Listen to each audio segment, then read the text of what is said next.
toutes et à tous, c'est Hermès, j'espère que vous allez bien, j'espère que vous avez apprécié la vidéo d'hier. Aujourd'hui, je suis en compagnie de Mathieu Vincent, CEO et fondateur du groupe Summit.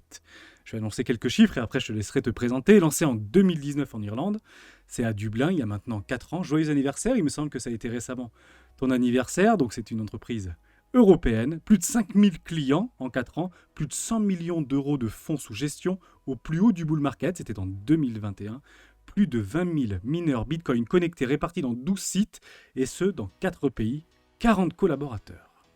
Summit est aujourd'hui un écosystème complet, proposant une constellation de services à très forte valeur ajoutée. Summit Mining, Summit Quantum, Summit Ventures, Summit Node, Summit Research et bien plus encore. La promesse ? Très simple.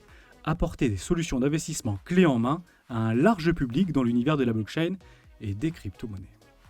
Une vision claire, totalement assumée, développer le système financier de demain en s'appuyant sur un écosystème ouvert et inclusif avec l'ensemble de la communauté. Mathieu, je vais te laisser la parole.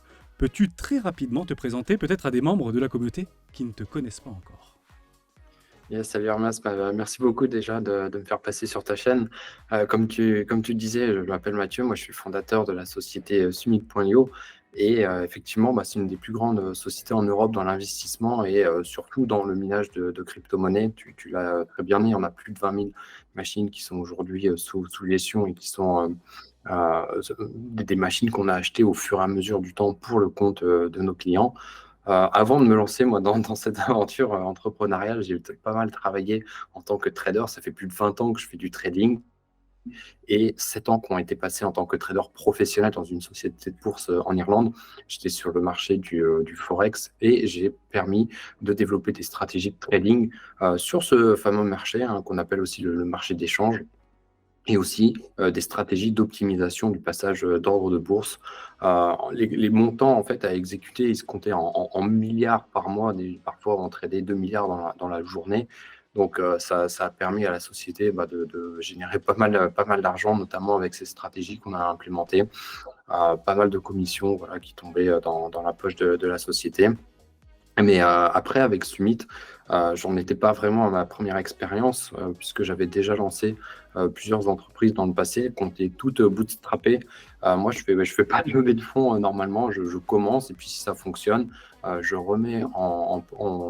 réinvestis les fonds qui ont été générés et je continue comme ça. Donc bootstrapper, ça peut aussi dire que je commence avec 100 000 euros d'un coup, hein. Ça ne veut pas dire qu'on commence avec zéro. Et d'ailleurs, en parlant de ça, en sortant du trading, moi j'arrivais à générer pas mal d'argent avec mes sociétés. Et c'est ça qui m'a permis de me lancer derrière dans la crypto-monnaie. J'ai découvert le Bitcoin en 2013, mais je rigole parce que j'ai rien compris, j'ai rien compris du tout.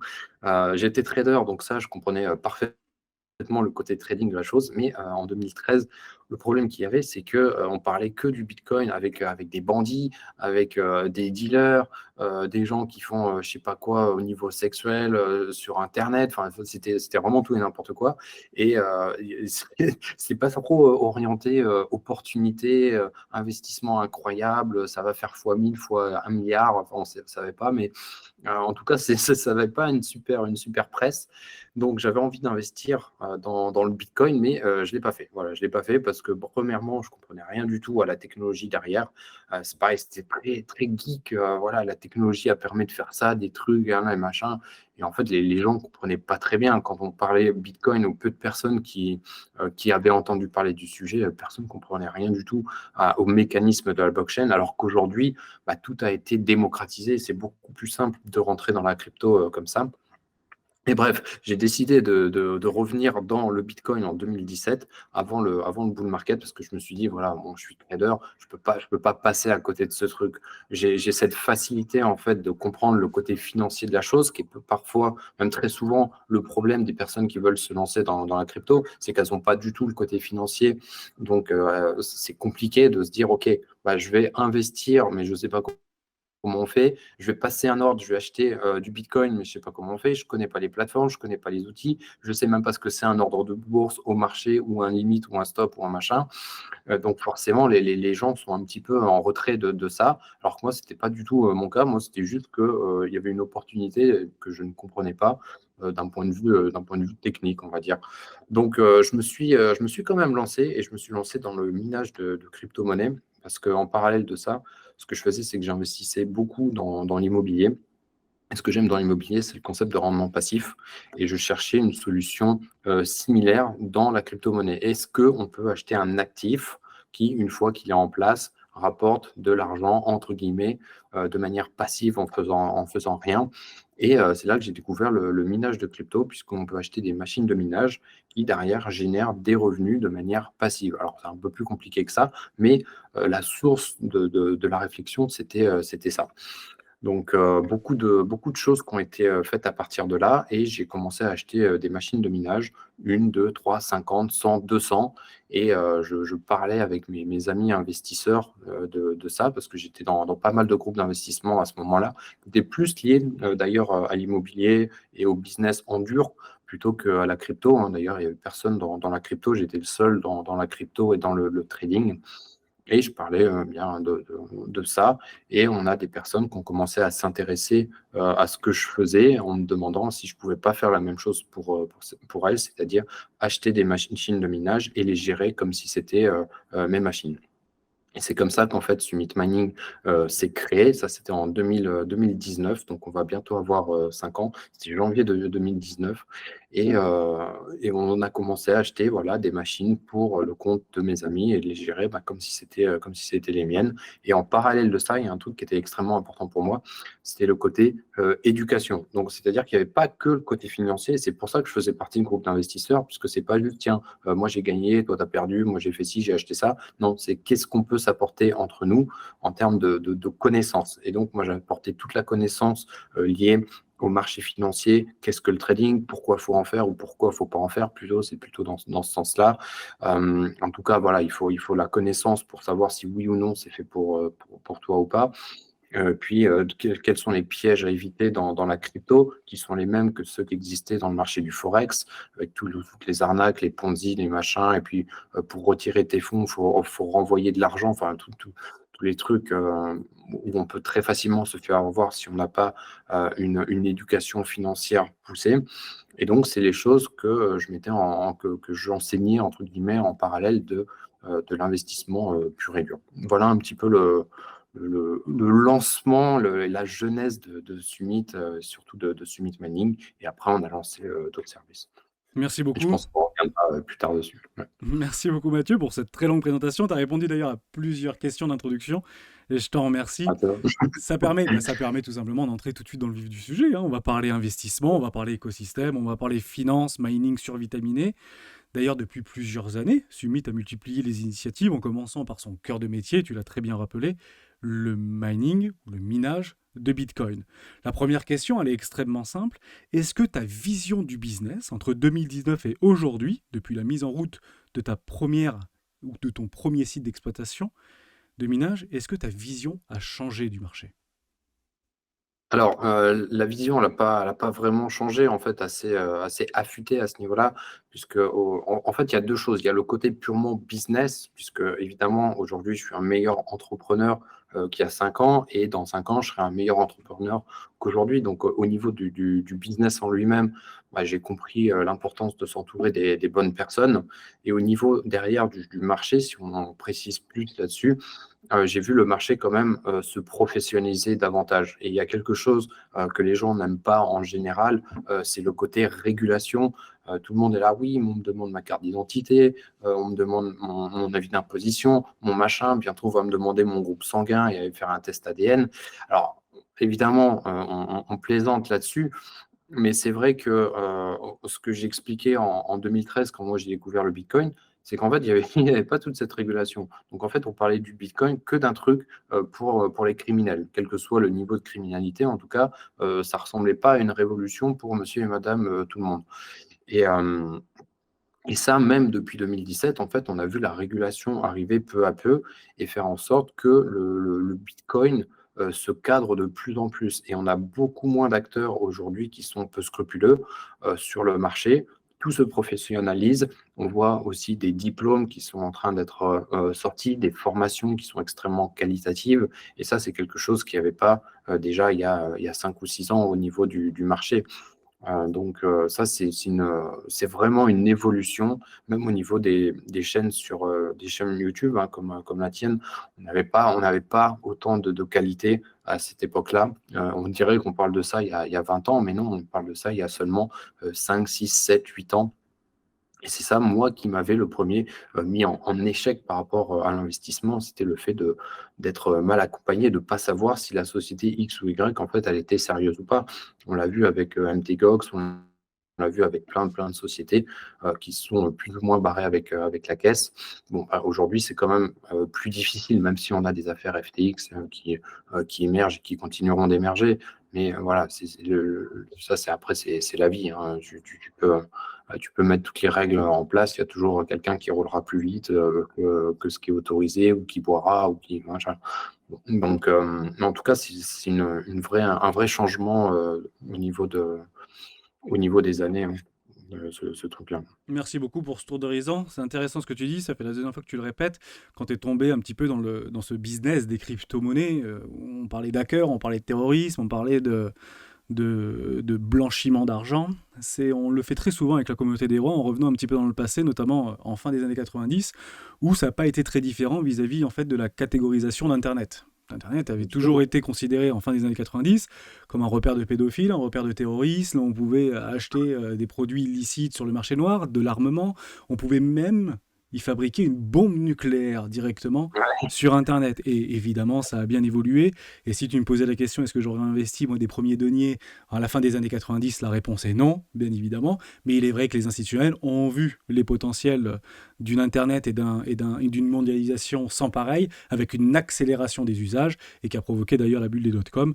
Et c'est peut-être quelque chose qui va probablement se reproduire dans les prochains mois, peut-être prochaines années, puisque je fais partie de ceux, peut-être que tu ne partages pas cette idée en tant qu'ancien trader de Forex, comme quoi je pense que la grande bulle des crypto-monnaies sur cette grande large adoption n'est pas encore arrivée. Regarde, on a à peine 3-4%. Alors, le chiffre, il est pas précis parce qu'en fonction des sources, on n'arrive pas à voir exactement. Si on prend les sources des recherches crypto.com, on est sur 4%, d'autres on dit 3, d'autres disent 5. Bon, bref, on est autour de 3, 4, 5% d'adoption. Donc, c'est absolument faible.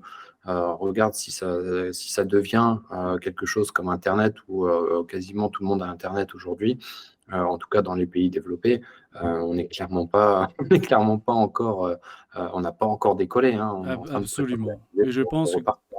Oui, je Mm. pense que comme les entreprises d'antan de l'ère Internet, on construit actuellement les infrastructures, comme France Télécom jadis a créé les infrastructures télécommunications pour pouvoir faire passer dans les câbles des informations et notamment donner accès à Internet.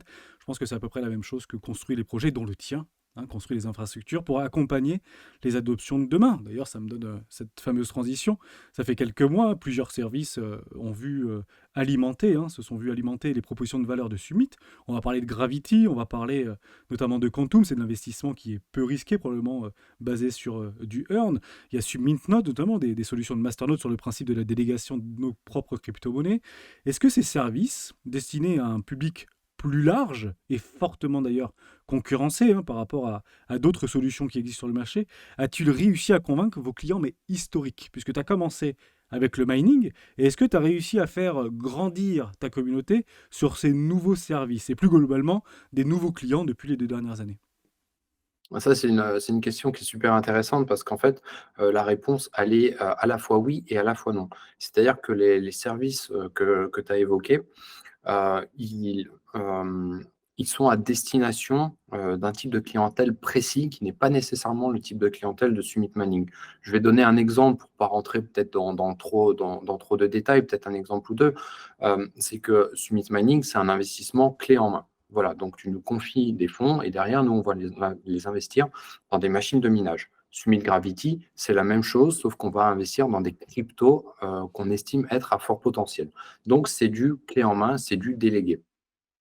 On a des clients aujourd'hui qui ne veulent pas nous déléguer des fonds. Et pourquoi donc ce sont nos clients? Parce qu'en fait, ils ont trouvé leur bonheur dans un autre service, par exemple Summit Research, qui vient de passer là récemment en version 2, où en fait, on propose des cryptos qu'on a analysés à notre communauté pour répondre à leurs besoins, qui est de conserver leurs fonds de leur côté, Mais la problématique qu'ils ont, et c'est la problématique de tout le monde d'ailleurs dans la crypto-monnaie, c'est de se dire: «Mais quelle est, la bonne crypto-monnaie à acheter? Est-ce que la crypto-monnaie machin truc dont j'ai entendu parler, dont tout le monde parle, elle est vraiment aussi qualitative qu'on semble le dire? Ou est-ce que c'est juste quelque chose qui a été repris, repris, repris et en fait derrière, ça sonne creux et il y a rien du tout?» Donc le problème qu'il y a au niveau de la crypto quand on veut le faire soi-même, eh bien, bah, c'est de trouver les bonnes cryptos dans lesquelles investir. Donc en fait, on est, sur une autre cible. On est sur une cible de personnes qui ne veulent pas déléguer leurs fonds, mais qui ont quand même besoin, bah, d'être guidées sur le choix des cryptos, à acheter. On a aussi lancé là récemment Summit Academy, qui est pas encore sur le site web et qui va arriver bientôt, pour les, personnes qui débutent dans la crypto-monnaie. Donc forcément, une personne comme toi, qui maîtrise parfaitement, bah, ce milieu-là, ça va pas du tout être un produit pour toi. Donc mais les personnes qui veulent découvrir la crypto-monnaie, comme moi j'aurais aimé le faire, il y a quelques années où il y avait pas du tout de formation. En plus, il y a 7-8 ans, les formations, c'était pas un truc, qu'il y avait comme on voit aujourd'hui. Donc, c'était assez minoritaire en fait comme approche. Alors, donc, à l'époque, moi, j'avais pas ça, mais j'aurais aimé avoir une formation. Donc là, ce qu'on fait, c'est une formation d'accompagnement dans la crypto et dans l'investissement pour que les gens comprennent déjà les mécanismes qui sont liés à l'investissement de manière générale, avec les pièges psychologiques qui sont liés à ça, et derrière leur expliquer, eh bien voilà, maintenant que tu as compris en gros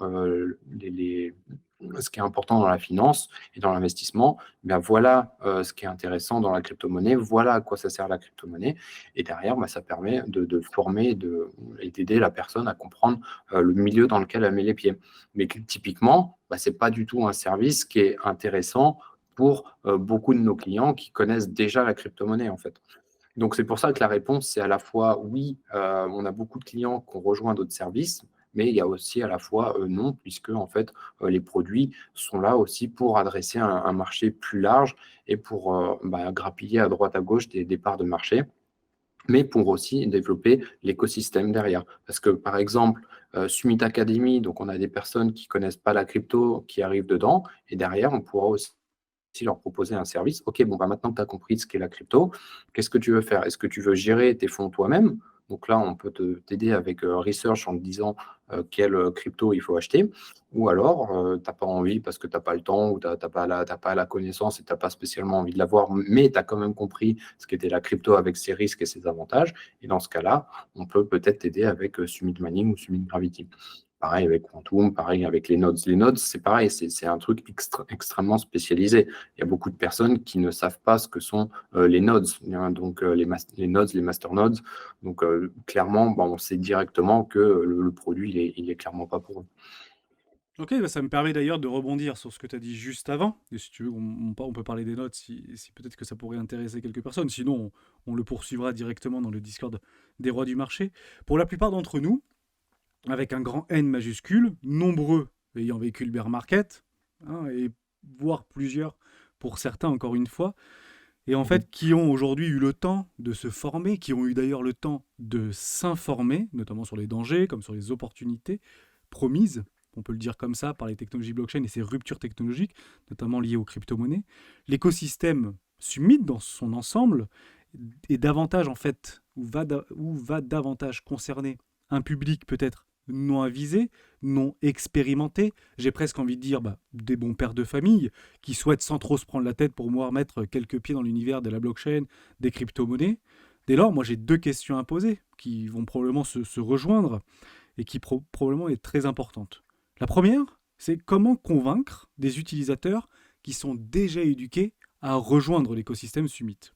Et la seconde, c'est comment on peut attirer des nouveaux arrivants ou des nouveaux entrants, si on pourra les appeler comme ça, et j'ose espérer qu'ils vont arriver, aujourd'hui alors qu'ils ont une ribambelle de solutions mises à leur disposition, tous meilleurs les unes que les autres, comment aujourd'hui en fait, alors qu'ils ont que l'embarras du choix, ces futurs nouveaux entrants, de pouvoir choisir Summit. Comment on va les diriger à choisir Summit? Est-ce que tu peux répondre à ça? Ouais, alors c'est une question qui est complémentaire à ce qu'on vient de dire. Donc, on va peut-être reprendre certains éléments. Déjà, à la base, on a des propositions de valeur qui sont différentes et donc des produits qui vont s'adresser à différentes personnes. Donc, on va avoir aussi on peut estimer que c'est un petit peu comme Apple, c'est-à-dire une fois que tu es dans l'écosystème Apple ou quand tu es dans l'écosystème Samsung, bah, tu n'as pas envie d'avoir un téléphone Samsung et un ordinateur Apple ou le contraire ou machin avec un Nokia 33 je sais pas quoi et un Windows Phone, un truc. Donc, il y a beaucoup de personnes qui, une fois qu'elles sont dans un écosystème, restent dedans, non pas parce que le produit il est forcément 10 fois meilleur qu'un autre, mais parce qu'en fait, il y a une cohésion au sein des produits, ce qui n'empêche pas de faire des bons produits, hein. Mais déjà il y a ce côté écosystème que moi je trouve très important et j'adore, moi, tout ce qui est écosystème. Je reste très fidèle à une marque parce que je trouve la cohésion d'ensemble extrêmement importante et pertinente. Donc, moi, j'ai créé cet écosystème parce que moi-même, je suis sensible à ça. De la même manière que si aujourd'hui on met l'éducation au cœur des produits de Summit, c'est parce que je suis moi-même sensible à ça. J'en aurais rien à secouer. Ça ne m'intéresserait pas d'aider les gens sur telle et telle chose. On aurait fait des produits qui sont purement financiers et pas des produits qui ont l'éducation au cœur et la communauté en plus au cœur du système. Et donc, déjà, les personnes vont se retrouver ou pas dans cette vision et dans cette démarche. Il y a des personnes qui sont là purement pour le côté financier et qui vont être un peu ici, un peu là, un peu là, un peu là, et qui vont faire leur course à droite, à gauche. Et c'est complètement OK. C'est pas mieux ou c'est pas moins bien. C'est juste une approche différente. Donc de l'autre côté, pour convaincre les utilisateurs déjà éduqués de rejoindre l'écosystème Summit, eh bien on a ça. On a: est-ce que le produit répond à ce dont tu as besoin? Par exemple, les nodes, on va créer pour le compte de tiers des master nodes. Est-ce que c'est quelque chose qui te convient, oui ou non? Voici le tarif. Est-ce que ça te convient, oui ou non? Et dans ce cas-là, eh bien voilà. Et il y a aussi le côté communautaire. Il y a des gens qui ne sont pas du tout intéressés par le côté communautaire, donc ils ne vont pas être sensibles à cette approche-là. On a des personnes qui rejoignent l'écosystème pour le côté purement financier aussi. Donc en fait, chacun arrive à trouver chaussure à son pied, déjà au sein même de l'écosystème de Summit, et donc en dehors de l'écosystème, eh bien, les gens ont tout loisir justement de regarder ce qui leur parle le plus. Donc, nous, on n'est pas du tout là pour essayer d'en renfermer les gens en leur disant ne surtout pas aller voir ailleurs. C'est même plutôt le contraire. On a tendance à dire depuis très très très longtemps, depuis le début, en fait, voilà comment nous on fonctionne. Et si en fait c'est quelque chose qui vous convient pas, eh bien on a des personnes et des services entre guillemets concurrents qu'on peut vous recommander, parce que pour revenir sur le côté éducation, nous on préfère avoir une personne qui va investir chez quelqu'un d'autre avec qui il sera plus en phase, plutôt que quelqu'un qui vient chez nous et qui derrière n'est pas content, puisque ça fait des problèmes en plus pour nous, ça fait de la mauvaise presse, ça fait. Enfin voilà, il y a tout un tas de problèmes. Je donne un exemple très très simple. Il y a des personnes qui veulent détenir leur propre machine de minage. Nous, ce n'est pas ce qu'on fait avec Summit Mining, puisqu'on estime que le minage communautaire qu'on a créé est beaucoup plus puissant que simplement gérer sa propre machine de minage. Donc, si la personne elle a envie d'investir, par exemple, je vais mettre un montant assez important de manière volontaire, par exemple 20 000 euros, bah, si elle veut investir 20 000 euros et avoir ses propres machines de minage, bah, on ne va pas essayer de la convaincre qu'il faut qu'elle rejoigne Summit Mining. On va dire, bah, écoutez, il y a d'autres services qui sont plus en adéquation avec votre vision des choses. Donc, si vous devez en choisir un parmi ces services, bah, prenez celui-ci ou celui-ci. Mais en tout cas, voilà, Summit, c'est pas fait pour vous, peut-être dans ce cas-là. De la même manière qu'on va plutôt tendre à informer la personne que ce qu'elle est en train de faire, ça devient dangereux. Par exemple, si elle investit un montant qui est trop important, pour éviter qu'elle se retrouve un jour en bear market en se disant: waouh, j'ai tout perdu à cause de Summit, alors qu'en fait, elle a juste peut-être trop mis. Et ça, je ne sais pas si c'est un conseil ou pas, mais il y a des personnes qui se disent: moi, j'aimerais rentrer dans la crypto, j'ai 10 000 euros, mais par Par contre, je le sens pas, je sais pas, est-ce que machin, est-ce que je dois y aller? Je sais pas, que ce soit avec Summit ou n'importe qui d'autre. Et moi, on va dire que c'est un conseil parce que je suis aussi là pour aider les gens. Hem, mettez moins dans le service dans lequel vous voulez, investir potentiellement. Au lieu si vous avez 10 000 € à mettre, bah, mettez peut-être 2 000 ou 3 000, ce qui vous permet, bah, de bien dormir, et les 7 000 restants, bah, vous les mettez peut-être dans un autre service ou vous les mettez dans le même service mais plus tard. Comme ça vous évite de se dire: «Olé, ouh là, j'ai mis, tout ce que j'avais, je croise, je fais une prière, je croise les doigts pour espérer, que derrière, ça se passe bien». Et en fait, se réveiller, toutes les nuits en sueur en se disant: «Ouh là, ça baisse, ça baisse, ça baisse, ou ça remonte pas», ou donc peu importe d'ailleurs que ce soit dans le trading ou dans n'importe quoi. Donc ça, je pense que c'est quelque chose qui permet d'être beaucoup plus serein dans la gestion de ses investissements, de mettre un montant moindre que, ce qu'on a peut-être initialement en tête, si en fait on n'arrive peut-être pas à franchir le pas. Il y a des personnes pour qui il y a aucun problème, hein. Voilà, moi j'ai envie d'investir, 20 000, paf, hop, je mets 20 000 et puis, point barre. Mais parfois il y a cette dichotomie entre ce qu'on a envie de faire et ce qu'on fait réellement, et ça peut être peut-être un moyen d'avancer malgré tout. Excellent. D'ailleurs, ça me permet parce qu'il y a deux choses qui sont extrêmement pertinentes que tu as dit. La première, c'est qu'il y a des gens qui n'ont pas forcément envie de faire partie d'une communauté, qui vont juste éventuellement vouloir se positionner sur les crypto-monnaies, essayer de comprendre le marché des crypto-monnaies et des technologies blockchain. Et c'est vrai, si on prend du recul et qu'on sort un petit peu de notre bulle communautaire, généralement, ceux qui font partie des communautés prennent les projets en tant que fans. Généralement, ceux qui sont extérieurs de ces propres communautés prennent ça pour des sectes. Bon, il faut le savoir. C'est comme ça.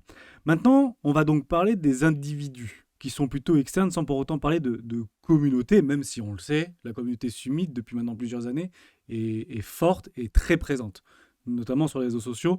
Et je peux vous le dire, il y en a quelques-uns, voire beaucoup, sur le Discord d'ailleurs des rois du marché, et j'ai toujours plaisir à discuter avec eux au quotidien.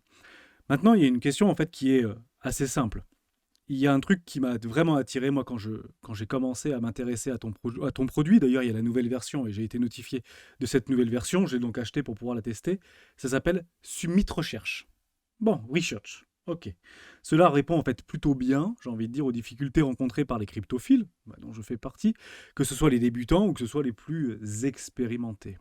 Est-ce que d'ailleurs tu peux nous en dire un tout petit peu davantage par rapport au mécanisme qui est utilisé vis-à-vis de Christophe Recherche, notamment par rapport au scoring? Et pour aller plus loin, on peut lire par exemple qu'il y a plusieurs heures de recherche sur cet outil et cela implique donc des coûts. J'imagine que ce sont des coûts d'abord humains. Maintenant, si on s'enlève en fait de l'idée pour suivre la transition que tu as abordée tout à l'heure par rapport à cet esprit communautaire et qu'on est plutôt individualiste, est-ce que ce ne sera pas, pourquoi pas, intéressant de pouvoir proposer du free à des clients qui passeraient peut-être par là, des offres promotionnelles, d'un côté marketing pour pouvoir pousser l'acquisition client, un petit peu comme voilà des leviers, pousser la porte du client potentiel ou même plus globalement, j'ai envie de dire, sur des communautés tout entières pour pouvoir en fait pénétrer par rapport à ton écosystème tout entier. Est-ce que ça peut pas être franchement intéressant peut-être de trouver une porte d'entrée parce que cette porte d'entrée, personnellement, bah en fait, je l'ai pas vue et je l'ai pas trouvée sur l'écosystème Summit. Est-ce que tu peux nous en dire un tout petit peu plus? Donc, je reformule en fait la question pour que ce soit extrêmement clair et que ceux qui nous écoutent aient parfaitement en fait tous les tenants aboutissants. La première, c'est qu'on sort de l'idée communautaire et qu'on est plutôt individualiste ou une personne qui juste pousse la porte. Comment on arrive à pousser la porte? Quels sont les leviers marketing et comment on capture en fait l'acquisition client? Parce qu'en tant qu'investisseur, c'est clairement ce qui m'intéresse. C'est comment aujourd'hui comment Summit passe de 5 000 clients aujourd'hui à 50 000 dans 2 ans et pourquoi pas 500 000 dans 3 ans. Exactement. Bah, merci déjà pour cette question. Elle est extrêmement pertinente par rapport à tout ce qu'on a dit jusqu'à présent. Donc déjà, tu parlais des coûts de lancer un tel service. Donc, Summit Research, juste un petit rappel, même si on en parlait tout à l'heure, c'est un service où en fait on aide les personnes à trouver des cryptos à fort potentiel. Donc, on va analyser, nous, des cryptos qui sont les plus connus. Là, jusqu'à présent, on a comment dire, analysé plus de 500 crypto-monnaies et on donne une note, un score à chaque fois qu'on analyse un projet. Donc, si en fait il y a deux projets qui se ressemblent un petit peu, on aura plutôt tendance à tenter d'investir dans le projet qui a la plus haute note que celle qui a la moins haute. Enfin, donc jusque-là, ça paraît logique. Et en fait, l'idée derrière Summit Research, c'est d'éviter que les gens aient à faire eux-mêmes leurs propres recherches, sachant qu'en fait, on voit tout et son contraire sur Internet par rapport à un même projet. Donc là, on a une liste de critères, on a plus de 60 critères qui sont analysés, qui sont répartis en plusieurs catégories, par exemple le cas d'usage, est-ce que ça sert à quelque chose ou pas, la crypto, l'équipe derrière, est-ce qu'elle est connue, pas connue, si elle est connue, est-ce que c'est pour des faits d'armes qui sont plutôt positifs ou négatifs, au niveau de la sécurité, s'il y a eu des bugs reportés qui n'ont jamais été corrigés, la réglementation, et aussi en fonction de l'avancée du projet. Donc si c'est une ICO, on a des métriques on n'aura pas certaines métriques, pardon, qu'on aura avec un projet déjà listé. Par exemple, le volume sur la plateforme de trading. C'est sûr que si tu n'es pas encore listé, il n'y a pas de volume. Donc, on a regroupé, nous, derrière tout ça sous 4 catégories différentes. Donc, on a d'un côté le produit, l'écosystème, on a l'utilité du token et le marché. Et à partir de là, en fait, on arrive à avoir une note globale qu'on arrive à positionner par rapport à d'autres cryptos. Et en fait, d'un point de vue coût et de développement, on avait déjà cette problématique par rapport au service Summit Gravity. Et en fait, Summit Research est arrivé comme un spin-off de Summit Gravity. Pourquoi? Parce que Summit Gravity, c'est un service d'investissement clé en main dans des cryptos à fort potentiel.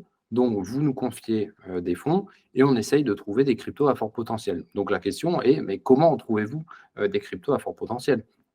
Donc nous, on a monté une cellule d'analystes au sein de Summit et leur boulot, c'est de justement passer au crible toutes les cryptos qui semblent les plus intéressantes ou les plus populaires du moment et de regarder par rapport à tous les critères là, que j'expliquais, si oui ou non, d'un point de vue complètement objectif, la crypto est intéressante ou pas. Parce que très souvent, on trouve des avis qui sont complètement biaisés parce que la personne a rencontré le fondateur ou une partie de l'équipe, ou alors ils aiment bien le logo, ou ils aiment bien je ne sais pas quoi.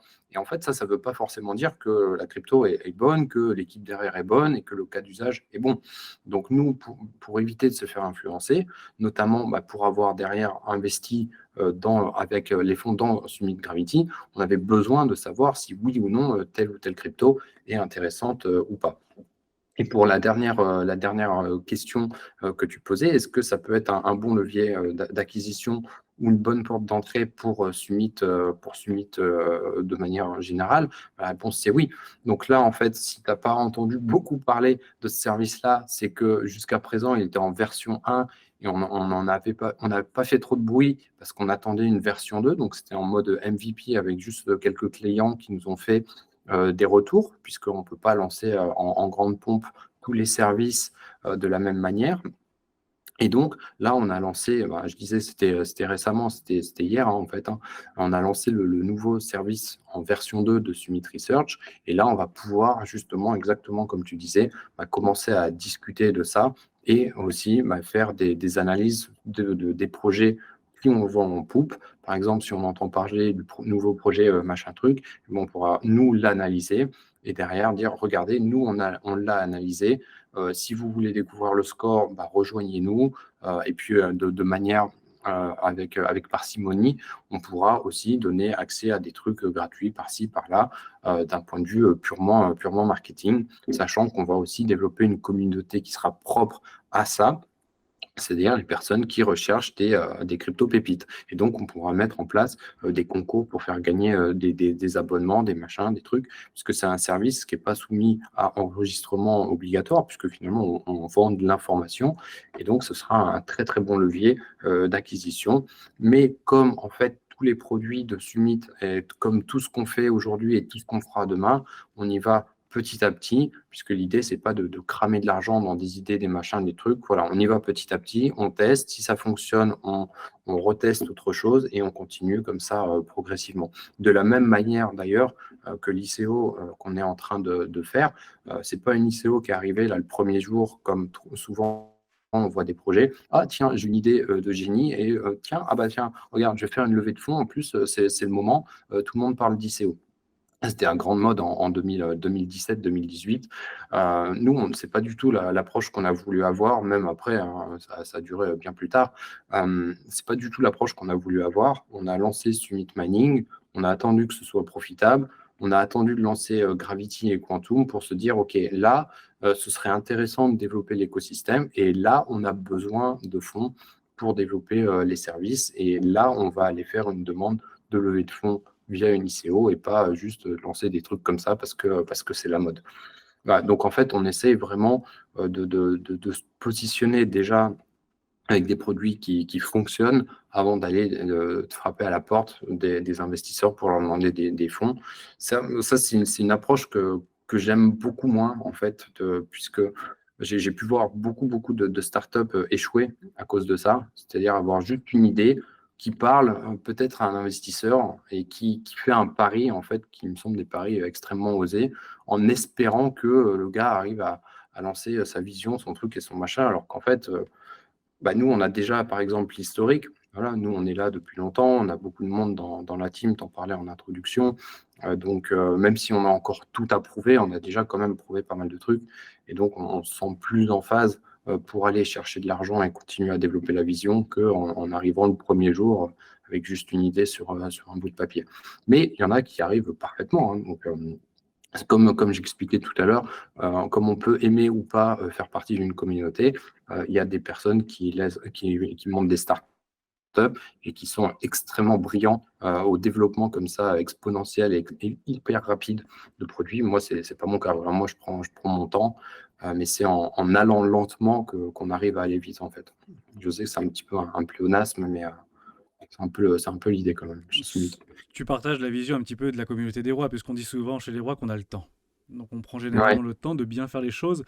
Et c'est vrai que c'est toujours à double tranchant. Quand on essaye de lever des fonds alors qu'on a un historique, on arrive à s'appuyer sur ce qui a déjà été fait et on arrive à spéculer sur l'avenir de l'entreprise alors que très probablement qu'il y a plein de choses qui vont arriver. Au contraire, quand on lance un projet ICO avec juste une feuille, un light paper ou un white paper ou un light white paper, parce que des fois on n'y comprend pas grand-chose, ils ne sont pas forcément étoffés. Et ayant lu le tien, pour être tout à fait honnête avec toi, je ne l'ai pas pu le finir dans les temps impartis parce qu'il est extrêmement long. Pour ceux qui veulent ouais. éventuellement, j'encourage toutes celles et ceux qui Ouais, j'ai nous pas écoutent à écrit aller en lire. plus. Le white paper, il est extrêmement long, mais très bien fourni et très Ouais. cohérent. En tout cas, ce que j'ai pu en lire sur la grande première partie. Après, il y a un light paper, on va pouvoir d'ailleurs le découvrir juste après. Et ça me donne une magnifique transition. Merci Mathieu pour ça. On a donc parlé vision, on a même parlé produits, on a parlé services, on a parlé marketing, on a parlé acquisition. Pourquoi? En fait, c'est extrêmement simple. Souvent, comme maintenant, je me mets la casquette d'investisseur et je me positionne ici en tant qu'investisseur. Actuellement, vous êtes en période d'ICO, tu viens de le dire à l'instant, vous avez déjà d'ailleurs des arguments solides pour convaincre les plus aguerris, notamment des VC et des communautés. Vous avez déjà levé 6 millions d'euros auprès de votre communauté, c'était l'année dernière. Et les questions, ils vont se poser, elles vont s'enchaîner, et elles sont capitales pour celles et ceux qui nous écoutent. C'est d'ailleurs une très belle victoire hein, d'avoir pu lever de l'argent l'année dernière en 2022, parce que c'est enfin 2023, 2022-2023, parce que c'était pas une année évidente en tout cas pour tout le monde et pour beaucoup de projets. Néanmoins, il y a beaucoup encore à parcourir pour atteindre des objectifs. Aujourd'hui, vous avez une ambition qui est extrêmement forte. Vous avez envie de lever 40 millions d'euros tout au long de la durée du programme de financement, qui ne s'arrête pas en fait à une simple étape, mais c'est une succession d'étapes. Après cette mise en perspective, est-ce que tu peux nous dire très rapidement à quoi va ressembler Summit dans les 3 prochaines années? En somme, la question est extrêmement simple. Il va servir à quoi cet argent? Alors, déjà, on a pu voir ce qu'on a accompli avec ce qu'on a levé. Donc, c'est pas juste, tiens, on lève et puis finalement, bah, il n'y a rien qui se passe. Il y a beaucoup de projets qui sont, c'est comme ça, hein, voilà, c'est un soufflet, hop, on lève et puis derrière, on revient un an plus tard, 2 ans, 3 ans, en fait, il y a rien qui a été fait. Donc, même si on va jamais aussi vite qu'on aimerait, on a quand même, comme tu as pu voir, une liste de produits qui sont fonctionnels et qui sont pour tous rentables. Donc, déjà, ça, c'est la bonne nouvelle. Et donc, si c'est rentable, ça veut dire que derrière, ce sera aussi rentable pour les détenteurs de notre token avec notre ICO. Et la roadmap, elle, finalement, elle va dépendre du succès de la levée. Donc, comme tu disais, on a encore pas mal de fonds qui sont à lever. Et en fonction du montant qu'on va réussir à lever, on ne va pas pouvoir tout faire. Je donne un exemple, la Summit Bank. Donc, la Summit Bank, c'est vraiment la pierre angulaire à terme de l'écosystème Summit. Tu parlais tout à l'heure, où on parlait ensemble de Summit Research comme canal d'acquisition pour l'écosystème Summit. Bon, bah, la banque Summit, c'est vraiment le meilleur canal d'acquisition. Parce qu'aujourd'hui, tout le monde a besoin d'une banque qui soit ou pas dans la crypto. Donc, une fois que tu es dans une banque crypto, si tu arrives à offrir des bons services, bah, finalement, il n'y a qu'un pas à faire pour arriver dans la crypto-monnaie. Mais évidemment, il faut des fonds. Donc, nous, on a estimé qu'il faut au moins 15 millions d'euros, non pas pour nécessairement racheter une banque, mais au moins pour pouvoir commencer à la créer ou racheter des white labels ou racheter quelque chose. Donc, le truc, c'est que si on ne lève pas un certain montant, et dans les faits, c'est un montant de 36 millions, on ne pourra pas monter la banque. Je te donne un exemple parce qu'on a jusqu'à 22 millions, en fait, on ne va pas développer la banque Summit puisque ce ne sera pas suffisant. Donc, si on lève par exemple que 20 millions en tout, on ne va pas prendre 15 pour monter la banque et il restera plus que 5 pour l'écosystème actuel. On va prioriser l'écosystème actuel, renforcer notre présence sur le marché, nos parts de marché, et après, on fera la banque. Donc, la banque, c'est la cerise sur le gâteau, mais une fois que tout est déjà proprement unifié. Donc, ça veut dire que 20 millions, bah, on ne peut pas, puisqu'il nous faut 15. Donc, nous, on a prévu 20-22 millions pour développer l'écosystème actuel, avec tous les services qu'il y a. Et donc, si on lève 23, bah, vu qu'on a déjà pris 22 pour les autres services, mais il ne reste plus qu'1 million. Et comme je te disais, 1 million, ça ne suffit pas pour faire la banque, puisqu'il nous faut 15.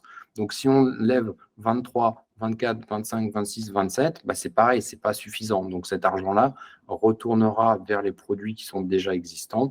Et donc, si on fait le calcul, voilà, ou si on fait un petit tableau Excel, on se rend compte qu'il faut au moins 36 millions pour qu'on puisse développer la banque. Voilà, un petit peu le truc. Et derrière, on va mettre en place aussi d'autres solutions. Summit Consulting et Summit Technologies, qui sont pour la technologie, par exemple, des reventes de produits qu'on a développés en interne. Par exemple, la plateforme ICO. La plateforme ICO, typiquement, demain, il y a quelqu'un qui a besoin de faire une ICO, bah, soit il va devoir développer sa plateforme comme on a fait, ce qui coûte très cher, soit elle va acheter une solution en marque blanche et derrière, elle aura sa plateforme. Et bien, elle pourra acheter sa solution en marque blanche à Summit Technologies. C'est pour ça que nous, on a voulu développer la plateforme en interne de cette manière. Et surtout, en fait, on peut la mettre exactement comme on a besoin avec, pour les personnes qui se connecteront, verront que la plateforme est, je pense en tout cas, très bien faite à ce niveau-là. Donc, ce sera un bon produit aussi pour mettre en revente derrière. Et au niveau du consulting, c'est quelque chose qu'on pourrait faire aujourd'hui. Bien entendu, on a des experts. Maintenant, voilà, il faut faire derrière du marketing. En parler avec Summit Research. Pourquoi il n'y a pas eu tant de marketing? Parce que ça se lance et on ne veut pas aller plus vite que la musique. Donc, pareil pour le consulting, pour ne pas non plus lancer 10 000 produits en même temps. On le fera plus tard avec une équipe d'experts qu'on devra également étoffer, puisqu'on a des experts sur certains sujets, mais pas sur d'autres, et avoir un service qui sera propre à ce moment-là pour le développement de l'écosystème de ce côté-là. Voilà un petit peu le principe et ce qu'on souhaite faire dans les années à venir. Donc, il y a un peu de boulot, mais Il y a, voilà, ouais, il y a même c'est énormément de boulot. on a choisi, on ne nous l'a pas imposé. Donc, C'est très c'est pertinent ce que tu dis. Et d'ailleurs, je vais rebondir sur quelque chose de capital, un enjeu majeur. Tu parles avec beaucoup d'aplomb de Summit Bank. ouais. Une banque, c'est un métier. D'ailleurs, en ce sens, et avec tout le pragmatisme que je peux exposer à la communauté, c'est un petit peu comme un air de déjà-vu. Et je veux parler ici en fait de Binance. Il avait, lui, annoncé il y a quelques années en arrière, et d'ailleurs l'a complètement abandonné début 2022, l'idée d'acquérir ou de créer une banque. D'ailleurs, j'avais retrouvé parce que c'est quelque chose vraiment sur lequel je voulais échanger avec toi. Je le cite ici, CZ.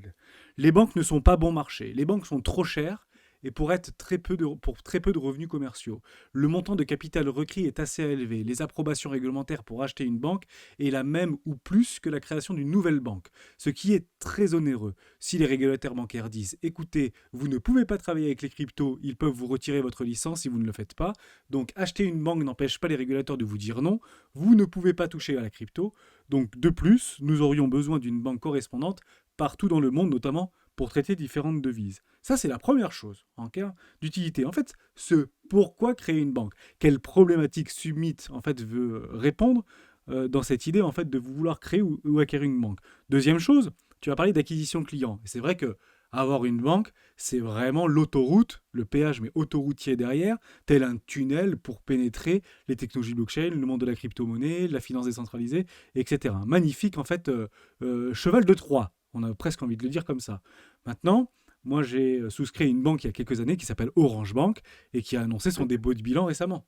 J'ai une infinité de fintech qui se sont propulsées banque à distance, banque en ligne, banque crypto-friendly, banque tout ce qu'on veut, qui aujourd'hui sont littéralement mortes, tout simplement. Mm. Je prends même un peu plus loin. La quasi-totalité aujourd'hui des fintech qui ont plus de 5 ans, voire 10 ans d'ancienneté, ont toutes été rachetées par des groupes bancaires. Boursorama, Before Bank, Fortuneo, toutes ces fintechs ont été rachetées par des énormes groupes bancaires. Est-ce que finalement, c'est peut-être pas aussi la finalité de Summit de se faire racheter par un mastodonte dans un futur plus ou moins éloigné? Mais vraiment, cette idée de banque est clairement quelque chose qui m'a le plus peut-être troublé. Est-ce que tu peux peut-être apporter plus de précision Ouais, alors sur cette tu problématique-là? as dit beaucoup de choses qui sont super intéressantes. J'aurais dû prendre des notes, je vais essayer de ne pas tout oublier. Euh, donc déjà, il y a deux choses qui s'opposent. La première, c'est que effectivement, il y a plein de banques, des néobanques qui coulent, mais de l'autre côté, tu as aussi des grosses banques qui rachètent des néobanques. Donc ça veut dire qu'il y a des néobanques qui sont rentables et des néobanques qui ne sont pas rentables. Et donc on revient finalement à la même problématique qu'on a dans le business, c'est qu'il y a des business qui sont bien gérés et qui font de l'argent, et il y a des business qui sont moins bien gérés et qui font pas d'argent. Et j'ai tendance, moi, à les catégoriser avec des personnes qui ont un peu la folie des grandeurs en levant des fonds à tout va. Et c'est ce que je disais tout à l'heure, d'ailleurs, sur un autre sujet, où en fait, nous, on est allé là petit à petit et pas en se disant, OK, on va lever des millions et des millions et puis on va révolutionner le monde. Non, on y va petit à petit. Donc, je ne sais pas, bien entendu, si on aura la réponse par rapport à la banque, si on sera une meilleure banque qu'un autre. Mais en tout cas, je sais que l'histoire du dirigeant et du fondateur est quand même capitale entre une banque qui réussit et une banque qui échoue, néobanque ou pas d'ailleurs, ou n'importe quel business. Donc, déjà, ça, c'est un truc qui est extrêmement important. Maintenant, on voit aussi que ce n'est pas le seul fait d'avoir de l'argent qui fait le succès. On l'a vu aussi au niveau du minage de crypto-monnaies. On a beaucoup de sociétés, enfin, on l'a vu pas là, mais les gens qui ont suivi le milieu de la crypto-monnaie l'ont vu avec le minage. Il y a des mastodontes du minage qui ont fait faillite. Comment ça se fait qu'il y a des mastodontes du minage qui font faillite alors que Summit ne fait pas faillite et au contraire croît? Parce que la gestion des ressources est différente. Peut-être que derrière, effectivement, les enjeux sont différents. Mais aujourd'hui, nos enjeux sont différents d'il y a 2 ans et d'il y a 5 ans. Et tous les enjeux de tout le monde sont de toute manière différents. Donc, je pense qu'il y a il faut être extrêmement clair avec ce qu'on cherche. Donc là, ce qu'on veut, nous, c'est démocratiser la crypto-monnaie. Donc, si on est clair là-dessus, on va prendre des décisions qui sont liées à la banque ou à n'importe quoi d'autre, qui sont liées à ça. Donc, on va peut-être pas lancer 20 000 services dans la banque. Peut-être juste une carte avec un espèce de livret et 2, 3 services X ou Y. Mais on va peut-être pas se mettre à faire des prêts pour derrière acheter un appartement. Tu vois? Donc ça, pourtant, c'est la base du service bancaire. Mais c'est aussi un truc qui rapporte absolument pas d'argent aux banques depuis apparemment quelques années. Donc, ça veut dire que les banques survivent grâce à tous les problèmes, pas à tous les problèmes, non, elles ont justement plein de problèmes parce qu'elles mettent en place d'autres solutions derrière pour essayer de rendre ton compte payant et de faire ci et de faire ça. Puis il faut voir aussi les infrastructures des banques traditionnelles, donc avec des bureaux magnifiques, des agences partout. Et ça, c'est des coûts qui sont absolument exorbitants et qu'on n'a pas sur sur des néobanques. Donc après, on pourra évidemment trouver tous les arguments pour un sens et pour un autre. Moi, ce que j'aime bien voir en fait quand je fais du business, c'est d'un côté, pourquoi il y en a qui ont échoué, mais aussi pourquoi il y en a qui ont fait exactement la même chose, à peu près, hein, mais qui ont réussi. C'était quoi la différence entre les deux? Pourquoi certains arrivent à faire ça et d'autres n'y arrivent pas? Tu vois, on prend deux personnes qui ont vécu la même histoire, qui viennent du même milieu, qui viennent peut-être même du même village, qui ont grandi ensemble dans la même école. Et il y en a un qui va réussir à faire quelque chose alors que l'autre personne ne va pas réussir. Donc d'où vient cette différence? Alors qu'en fait, ils sont partis à la base avec exactement les mêmes avantages, les mêmes inconvénients, que ce soit financiers ou autres, ou de famille, admettons. Donc ça en fait, c'est passionnant en fait comme question. Et donc à partir de là, on arrive à trouver des traits de caractère et des traits comportementaux qui font que la personne eh bien, va pouvoir évoluer de telle manière alors que l'autre va évoluer de telle autre manière. On le voit, bon là on diverge un petit peu et on va plus sur le côté psychologie, mais on voit des personnes, par exemple, qui se disent ah bah à cause de ce président-là qu'on a, je prends un truc au pif, hein, je ne suis pas du tout dans la politique, je ne peux pas avoir la vie que je veux à cause de telle et telle chose. Alors que d'autres personnes se disent: «C'est grâce à ce président-là qu'en fait je peux avoir ma vie, comme je veux et telle ou telle chose». D'autres qui se disent: «Parce que j'ai été, licencié, il y a un an, bah, je suis tombé en dépression et j'ai rien pu faire et voilà, le monde il est horrible». Et puis il y a une autre personne qui va se dire: «C'est parce que je me suis fait licencier il y a un an que ça m'a permis de me remettre en question, de me recentrer sur ce qui compte vraiment pour moi et de me mettre soit à mon compte ou de changer de boulot parce que toute ma vie, j'étais comme ça et en fait, j'avais vraiment envie de changer de boulot et de faire autre chose. Donc, je ne sais pas si le mindset, c'est la solution évidemment à tous les problèmes du monde, mais je pense quand même sincèrement que ça commence par là, en tout cas. Ok, mais merci, ça permet de toute manière de mieux te connaître, diverger, Ouais. mais c'est pas très grave, on est très divergents dans la communauté, donc il n'y a aucun souci avec ça. Juste pour recentrer la problématique, c'est quoi la réelle motivation, et s'il y a une réelle motivation et une seule motivation, de Summit, en fait, de vouloir se lancer dans la banque. Alors, peut-être que je recentre le sujet. On peut imaginer une banque comme Lydia, par exemple, on peut imaginer une banque comme Conto, qui font pas forcément de prêt immobilier. On est bien d'accord avec ça, et tu as tout à fait Exactement. eu raison, Mathieu, de le préciser.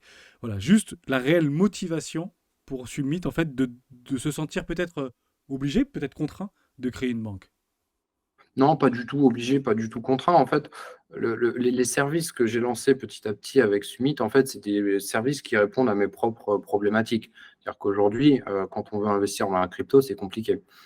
Faut passer par ça, par ça, par ça. Ta banque, elle veut pas elle veut pas t'autoriser. Nous, on a des clients qui autorisent pas, euh, qui doivent passer par des moyens détournés pour investir chez nous. Donc, en fait, la création de la Summit Bank, telle que j'imagine, c'est déjà pour permettre de faire un lien et une transition entre les monnaies fiat et le monde traditionnel de la finance et la finance 3.0 ou 2.0, on l'appelle comme on veut. Vraiment, le but du but, c'est ça, c'est de permettre de faire le pont. Parce qu'en fait, moi, je fonctionne enfin, pas d'une manière différente, mais on a beaucoup de personnes qui sont détracteurs à fond, soit du Bitcoin, soit des monnaies fiduciaires. Alors que bon, j'ai une approche quand même plus équilibrée où je pense, évidemment, je peux me tromper, mais que les deux cohabiteront en fait. Et donc, vu que les deux cohabiteront à terme, selon ma vision, et même si je me trompe, c'est pas grave, puisque j'irai quand même dans cette direction jusqu'à la preuve que effectivement c'était pas ça, mais ça peut être dans 30 ans, hein. Si effectivement les deux propositions de valeur qui sont l'euro ou les monnaies fiat et les crypto-monnaies cohabitent ensemble, eh bien, comment on fait? Comment on va de l'une à l'autre? Ça reste un truc extrêmement compliqué. Donc, le fait de passer par un service bancaire et de pouvoir derrière dépenser son argent en fiat ou en crypto et d'avoir ce service finalement bancaire va permettre une adoption plus importante. Et donc là également, tu parlais tout à l'heure de la démocratisation au niveau de la démultiplication du nombre de clients, eh bien, ça passera également par quelque chose comme ça. Donc maintenant, euh, par rapport à Binance, quels étaient leurs enjeux derrière? Puisque on le voit, c'est pas une question d'avoir des millions ou des milliards, puisqu'il y a des néobanques qui se créent tous les jours et certaines qui fonctionnent et qui fonctionnent pas, comme je te disais jusqu'à présent. Donc on ne sait pas en fait ce qui se passe chez Binance. On ne sait pas non plus pourquoi ils arrêtent. Est-ce qu'ils justifient qu'ils arrêtent parce que en fait c'est pas rentable, ou est-ce qu'on ne sait pas en fait, on ne sait juste pas. Oui, tout à fait, tu as raison. Après, de pas savoir, on peut quand même l'imaginer. Ça peut être par exemple la possibilité de contourner ou de simplifier les restrictions qui peuvent être soumises par rapport à certaines institutions. Ça peut être complètement logique. Ensuite, je prends juste en fait ce que tu as dit juste avant et je trouvais ça très intéressant. On est dans deux grands mouvements, du côté la finance traditionnelle, de l'autre côté la finance décentralisée. Pour moi, en fait, ces deux mondes vont coexister. Peut-être que Sumit ou toi, Mathieu, tu es plus dans une forme d'interconnectivité de ces deux mondes-là. Et dans l'écosystème Sumit, tu souhaites tout simplement réunir le meilleur des deux mondes. Après, c'est pas forcément en fait l'idée, mais c'est pas forcément pour cliver la communauté, mais il y a plusieurs façons de voir comment les deux peuvent cohabiter, coexister ou tout simplement s'interconnecter. Maintenant, qui gagnera à la fin? Je ne sais pas. C'est le temps, l'histoire et les problématiques sur lesquelles seront exposées les différentes entreprises qui y répondront. Je pense que c'est plutôt, ça permet peut-être. Tu as très bien répondu Ouais. finalement. C'est pas c'est pas la manière dont je l'explique, mais en fait tu l'as parfaitement expliqué. C'est ça, c'est interconnecter les deux mondes pour avoir le meilleur des deux mondes. C'est comme beaucoup de choses en fait. J'ai pas d'exemple là qui me vient en tête spontanément. Mais très très souvent, en fait, c'est une expression d'ailleurs qui est rentrée dans le langage courant, avoir le meilleur des deux mondes. C'est que très souvent, en fait, c'est pas un monde ou un autre qui a la réponse ultime. C'est un petit peu des deux. La culture, de manière générale, c'est la même chose. Tu vois, c'est pas un pays qui est mieux que l'autre. C'est le fait d'avoir différentes visions, différentes vues, différentes opinions qui fait qu'un pays, une culture est enrichie. Donc, c'est une très bonne manière en fait de l'approcher, ce que tu es en train de nous dire. Absolument. Excellent. Merci beaucoup. J'aimerais revenir sur ton cœur de métier. C'est une question qui me tenait vraiment à cœur de te poser. Toujours une fois, hein, sans langue de bois, dans la communauté, on va droit au but, on se positionne en tant qu'investisseur et on essaye vraiment d'avoir le maximum d'informations. Et on a la chance d'ailleurs de t'avoir avec nous, toi CEO de Summit, à sa création. Vraiment côté mining, je comprends complètement l'importance de devoir multiplier le nombre de validateurs. On parle beaucoup sur la chaîne des rois du Bitcoin de hash rate, de sécurité, de potentiel, enfin du nombre de transactions qui doivent être validées par la blockchain, etc., dans sa grande globalité. Et il faut comprendre que depuis quelques années, et d'ailleurs ça s'est accéléré depuis le début de l'année 2023, peut-être dans la mouvance du marché, dans des ruptures haussières et un renouveau euphorique depuis les quelques mois passés, il y a une concurrence de taille sur ce secteur du minage de crypto-monnaies, et plus précisément du minage de Bitcoin. Et quand je dis de taille, c'est vraiment de grosse taille. Je vais parler de marathon, on peut parler de corps scientifique, par exemple, corps scientifique, je peux parler de Riot, je suis d'ailleurs personnellement investi dans Riot, tous accompagnés par des mastodontes. On parlait de banque juste avant, je vais citer bien évidemment BlackRock. Il est principal actionnaire de ces plus gros mastodontes du mining, notamment aux États-Unis. Dès lors, et après constat, quelles sont les armes de Summit? Bien que portées par l'ensemble de la communauté, et j'en fais partie et j'en suis fier, comment en fait on peut utiliser, quel mécanisme on va utiliser, quel levier on va utiliser pour pouvoir rivaliser avec ces mastodontes et ces faiseurs de marché? Yes. Alors déjà, ce qui est intéressant, c'est qu'il y a de la concurrence. Donc, quand il y a de la concurrence, ça veut dire qu'il y a un marché qui est là et donc il y a quelque chose à prendre. C'est comme dans une rue piétonne. S'il y a 5 restaurants, j'en sais rien, moi je dis n'importe quoi, chinois, ça veut dire qu'il y a de la demande. Et donc, si tu en ouvres un sixième et que tu fais mieux que les autres, eh bien, il y a quand même des chances qui fonctionnent. Parce que normalement, bon, c'est peut-être pas le meilleur exemple que j'ai pris, mais en tout cas, la concurrence attire la concurrence. Donc, le, le, le marché qu'il y a au niveau du minage, c'est un marché qui est assez compliqué, mais comme tu dis, en fait, il est tiré par les gros. Donc, parce que les gros sont là, en fait, il y a aussi un attrait qui est de plus en plus important et il y a de plus en plus de personnes qui découvrent le minage grâce à ces mastodontes. Maintenant, le problème des mastodontes, c'est que par définition, en fait, ils sont là, c'est des entreprises qui sont souvent cotées en bourse, hein, t'en as cité quelques-unes, et qui sont là pour satisfaire uniquement les investisseurs. Donc le CEO, c'est pas forcément le fondateur. Le CEO, parfois, il a été changé plusieurs fois, et donc il n'a pas vraiment le contrôle, et son seul but, c'est de satisfaire les actionnaires qui ne sont pas forcément derrière les mineurs de crypto-monnaies. Donc il y a déjà une décorrélation entre les intérêts des dirigeants, des clients et des actionnaires. Ça arrive et ça arrive plus souvent qu'on le croit. Et aussi, le problème qu'il y a, c'est que après, on peut estimer que ça a un gros impact ou pas. Moi, je trouve un peu bizarre parfois qu'on ait des CEO de sociétés de minage qui connaissent pas le minage. Moi, ça m'a toujours un petit peu perturbé d'avoir des personnes à la tête d'un département, donc encore plus d'une société, sans maîtriser enfin, maîtriser au moins comprendre de manière assez profonde les codes qu'il y a par rapport à un marché. Je donne un exemple. À un moment, moi, j'avais fait des études d'informatique et le chef du service informatique, c'était un financier. Et en fait, il prenait que des mauvaises décisions parce qu'en fait, il ne comprenait pas le business derrière. Donc, au bout d'un moment, ils l'ont viré, mais j'étais toujours en fait un petit peu surpris qu'on puisse prendre quelqu'un qui ne connaissait pas du tout l'informatique pour être en charge de ça. Et on le voit au niveau aussi de certaines sociétés où en fait les CEO ne comprennent pas du tout ce qu'est le minage de crypto-monnaies. Et donc derrière, ils vont prendre des décisions qui peuvent être pas forcément terribles. Après, ce qu'il faut voir aussi, c'est que ces sociétés, il y a énormément de fonds qui sont injectés. Et comme je le disais tout à l'heure, c'est pas parce qu'en fait il y a plus de fonds qui sont injectés que finalement les sociétés sont meilleures ou que les mecs sont plus intelligents et qui vont avoir plus de business derrière. Ils vont peut-être arriver et hop, disparaître au fur et à mesure. Donc on a vu des géants qui ont coulé. Donc on revient un petit peu à ce qu'on disait sur la banque. Pourquoi certains géants coulent alors que certains plus petits arrivent à tenir?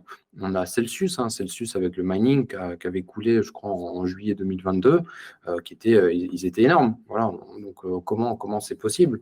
Donc c'est pas parce qu'en fait ils sont plus gros que finalement ils peuvent être meilleurs.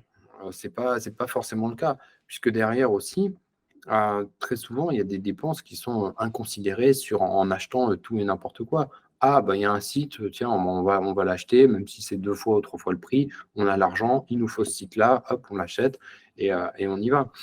Ce qu'avait fait d'ailleurs Crypto.com à l'époque en rachetant pour 10 millions de dollars le nom de domaine Crypto.com, c'était quand même gonflé, hein, de mettre autant d'argent juste pour le nom. En se disant, comme ça, derrière, en fait, c'est le meilleur nom possible dans la crypto et tout le monde va nous connaître. Et bon, parfois ça peut marcher, mais parfois ça peut ne pas marcher avec les dirigeants qui ont un petit peu des lubies. Là, on a, je ne sais pas si c'est de la chance ou pas, mais Corps Scientifique, pareil, très grosse société, qui a fait banqueroute et finalement qui commence à retrouver un peu d'air frais aujourd'hui grâce à BlackRock et Apollo qui ont investi 500 millions de dollars dedans, ont investi sous forme de dette, hein, je crois, mais en tout cas investi. Bon, bah, heureusement qu'ils sont là pour sauver. Peut-être que si on avait grandi beaucoup plus vite, ça aurait pu être Summit via autre chose, parce qu'on aurait été connu. Bon, après, on n'est pas aux États-Unis, mais il y a aussi une question vraiment d'opportunité pour la croissance des sociétés. Donc, comment dire, c'est pas forcément le meilleur qui est mis toujours en avant, mais c'est celui qui est le plus influent. Et c'est aussi c'est ce qui fait la différence avec celui qui reste parfois. Celui qui reste, c'est pas forcément le plus influent. C'est potentiellement celui qui était un peu dans l'ombre et qui arrivera sur la ligne d'arrivée. Donc, le problème des sociétés de minage comme ça qui sont aussi énormes, c'est qu'elles ont des coûts opérationnels qui sont juste hallucinants. Et donc, dès qu'on a une baisse de la valeur du Bitcoin, les sociétés disparaissent quasiment instantanément parce qu'en fait, elles ont des dettes. Et si on compare Corps Scientifique ou Marathon ou je ne sais quoi à Summit, bah nous, on n'a pas de dette. Alors tu vas me dire, bon, oui, mais bon, on peut pas comparer une boîte qui vaut je ne sais pas combien qui est Summit avec une boîte qui vaut 1 ou 2 milliards. Oui, mais bon, derrière, en fait, c'est toute la question du financement qui a aussi apporté la valorisation des sociétés. Donc la dette, on sait que c'est une bonne chose. Quand elle est bien utilisée, on le voit dans l'immobilier. On fait un prêt, on achète un bien immobilier, on a un rendement, tout va bien. Mais quand on s'endette trop ou à n'importe quel prix, juste parce qu'en fait on a du fric comme ça, qu'on est prêt à claquer et que tant que tout va bien, bah, tout va bien. C'est le problème qu'on voit quand quelque chose commence à mal aller. Et on l'a vu en 2008 avec la crise des subprimes, c'était exactement ce dont je suis en train de parler. C'est que d'un côté, on avait de l'argent facile qui tombait, il suffisait de dire, tiens, moi j'ai besoin de 500 000, 600 000, 800 000 dollars pour acheter ma maison. Et finalement, en fait, les gens n'avaient juste pas suffisamment les reins solides pour pouvoir repayer derrière les mensualités.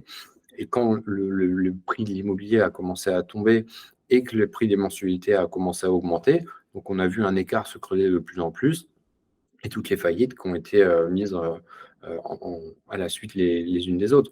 Mais finalement, ce mécanisme, c'est toujours le même mécanisme pour tout le monde et pour tous les services et pour toutes les sociétés. Tout à fait, pour toutes les entreprises. D'ailleurs, ça me permet aussi de rebondir et de compléter.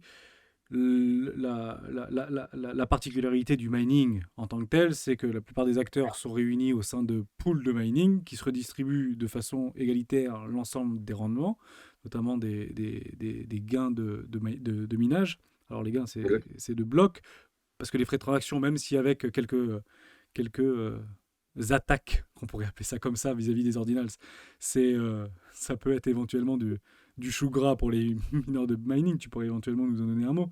Mais l'idée, c'est ça, c'est en étant petit, je prends l'exemple par exemple de la grande distribution, vis-à-vis d'un commerce de proximité, on peut quand même vivre, on peut quand même s'épanouir, on peut quand même faire du chiffre et générer de la rentabilité, voire plus de rentabilité, en étant à taille, je vais peut-être dire un gros mot, mais taille humaine, on peut dire ça Mais bien éventuellement sûr, comme bien ça, parce sûr. qu'on se comporte souvent avec les énormes, on se comporte souvent avec les gros. Il faut juste comprendre quelque chose d'important, et c'est vraiment ce que je voulais que tu me partages, que la taille n'est pas forcément prépondérante par rapport à la performance ou par rapport C'est ce à la qu'on dit, longévité. hein. Exactement. C'est pas la taille qui compte, hein. C'est c'est ce qu'on dit, c'est ce qu'on dit souvent. Puisque au niveau du mining, en fait, on sait pas, tu vois, on peut pas comparer non plus une boîte comme la nôtre, qui a été bootstrappée, donc avec un gars à la tête qui a mis de l'argent petit à petit et qui a développé le truc, avec d'autres sociétés où tu as peut-être 4, 5, 6 cofondateurs qui ont investi chacun 1 million d'euros dans le truc dès le départ, parce qu'en fait, ils ont eu 1 million de bonus, de machin, de trucs, de ci ou de ça, d'avant. Donc, il y a aussi le petit qui deviendra gros un jour. Et nous, on a grandi de cette manière, donc on a cette vision. Et peut-être que dans 5 ans, 10 ans, on espère, on sera encore là, alors que bah, certains gros, en fait, auront disparu. Tout simplement, peut-être sur une faute de gestion ou autre. Donc, nous, on n'aime pas trop, enfin, moi en particulier, j'aime pas trop me comparer aux autres. On regarde assez peu, même très très très peu, ce que fait la concurrence, à tort ou à raison, je ne sais pas. Mais moi, je me compare avec moi d'il y a 1 an, et moi d'il y a 2 ans, et moi d'il y a 5 ans. Voilà. Moi et ma boîte et ce qu'on fait. Et c'est là qu'on a la meilleure comparaison, parce qu'on a toujours envie de se comparer à quelqu'un d'autre, à un autre youtubeur qui a plus d'abonnés, à un autre mec qui a plus d'argent, qui a une plus grosse voiture, un plus gros hélicoptère, un plus gros avion, un plus gros business, plus de ci, plus de ça. Mais en fait, on ne sait pas quel est nécessairement le parcours de cette personne.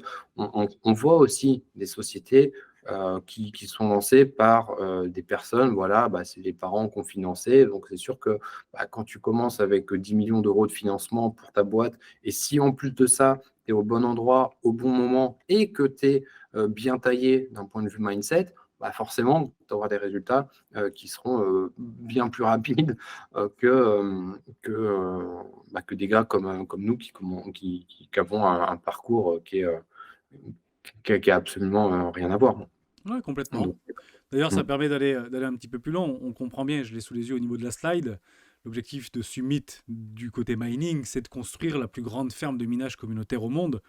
Et je comprends bien que l'argent de la levée et du tour de financement que vous êtes en train d'accomplir aujourd'hui, ça permettra bien évidemment aussi à financer ce type d'initiative et nous, à travers ça, finalement, de pouvoir contribuer à la sécurisation de l'ensemble du réseau Bitcoin.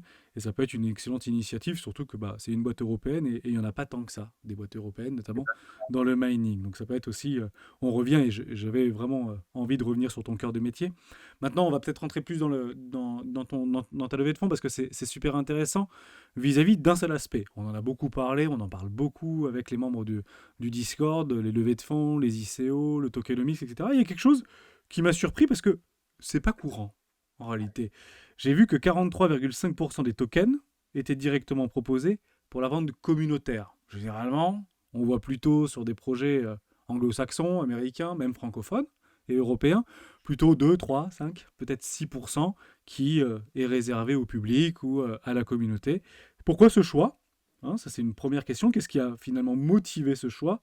Et une question peut-être aussi fondamentale, qu'est-ce qui se passe si tu parviens pas à lever tout l'argent que tu souhaites lever pour développer ton business?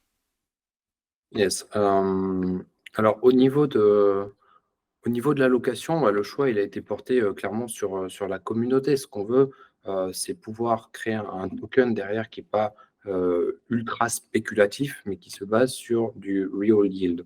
C'est-à-dire, là, en l'occurrence, des machines de minage qu'on va racheter, qui sont financées avec de la marge brute de Summit. Donc, en fait, on a ce cercle vertueux qui fait qu'on n'a pas de l'argent qui tombe magiquement du ciel.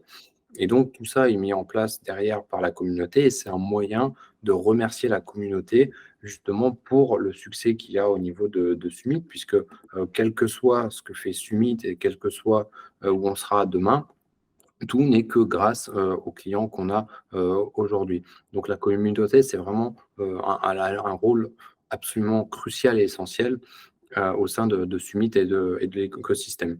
L'idée aussi derrière, c'était d'avoir cette distribution pour pas enrichir de manière complètement démesurée la team ou les advisors ou les personnes qui tournent autour de ça, pour pas créer un déséquilibre. Donc, on s'est entouré d'experts pour créer ces tokenomics. C'est la toute première version des tokenomics, ça n'était pas du tout faite comme ça. Et on a eu beaucoup d'itérations avant d'arriver à ce qu'on a aujourd'hui. Et d'ailleurs, pour revenir sur la team, il y a un vesting qui est important sur la team, donc qui montre aussi l'engagement qu'on a, nous, de ne pas juste dire, OK, allez, hop, on fait un pump and dump, ou alors on prend le plus possible et on balance ça sur le marché, comme on a pu voir sur plein de projets. Donc, voilà un peu l'idée qu'il y a derrière les tokenomics. Et au niveau bah, comme tu posais la question, si on n'arrive pas à lever autant qu'on veut, bah, ce n'est pas extrêmement grave. C'est-à-dire que la vision qu'on a sera d'une certaine manière ralentie, mais ça nous forcera à trouver peut-être d'autres moyens de générer de l'argent. Donc en fait, on ne sait jamais si un événement qui se produit est bon ou pas bon. Je le disais tout à l'heure avec un licenciement, par exemple. Bah, et oui, sur le moment, ça fait pas plaisir, mais peut-être qu'à terme, en fait, c'était une bonne chose. Donc peut-être que si on n'arrive pas à lever ce qu'on cherche à lever, bah, c'est pas si grave. Et en fait, il y a quelque chose de mieux possiblement qui va émerger. On ne sait pas. Voilà. Il vaut mieux se dire ça que se dire ah bah non, c'est la catastrophe, c'est nul, nos plans, c'est nul, les gens nous aiment pas, ils aiment pas notre service, notre token, notre truc, notre ci, notre ça. Donc ça, c'est voilà. Donc ça, encore une fois, c'est la vision que j'ai par rapport à ça. Ce qui ne veut pas dire que je serais super content si on n'arrive pas à lever. Mais voilà, on trouvera des alternatives. Et puis pour les tokens qui ne seront pas vendus, d'un point de vue purement technique, on aura un mécanisme de burn d'un côté et on va reverser aussi dans des pools de minage, de stacking plutôt qu'on a créé par rapport à notre token, une partie de ces tokens non vendus. Donc, comme ça permettra aussi bah, de récompenser les personnes qui, elles, ont investi. Donc, même en fait, tu vois, en cas entre guillemets, de ce qu'on pourrait intuitivement qualifier d'échec, on a quand même un succès qui émerge de ça. Et on ne sait pas ce qu'on ne sait pas, donc peut-être qu'en fait, il y aura beaucoup plus à voir. Tu vois, par exemple, ce qu'on peut qualifier d'un échec, même si je peux pas tout dire, c'est de se dire, voilà, nous, ça fait un petit moment qu'on a lancé la levée de fonds, là, elle est simplement aujourd'hui publique. Et c'est vrai qu'on voyait le temps passer, le temps passer, le temps passer, en se disant, bon, on va jamais réussir à lancer cette phase publique.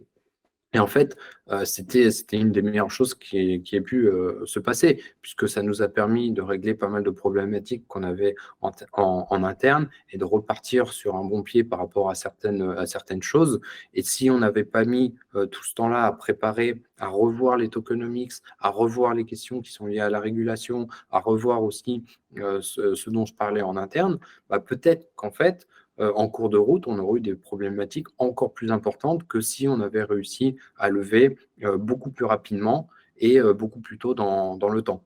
Voilà. Mais vu qu'on ne sait pas, à ce moment-là, ben, on se dit, ah, mais c'est horrible en fait de mettre autant de temps à lancer le token, à lancer ci, à écrire le white paper, à revoir, à faire tout ça. Mais a posteriori, en fait, on observe, on se retourne et on se dit: «Ah mais en fait, c'était beaucoup mieux comme ça que si ça était allé, un peu plus vite». Mmh. Excellent. Il y a un deuxième, j'ai même presque envie de dire une troisième chose qui m'a surpris, donc chez Sumit, décidément, on n'arrête pas les surprises. C'est votre ambition, dans les 3 à 5 ans, de vous introduire en bourse. Ouais, Incroyable. ouais. Alors cette volonté, je vais être tout à fait honnête, je crois que c'est la première fois que je le vois sur des projets crypto et blockchain, pleinement assumé, clairement exposé, on le voit d'ailleurs très bien sur votre light paper.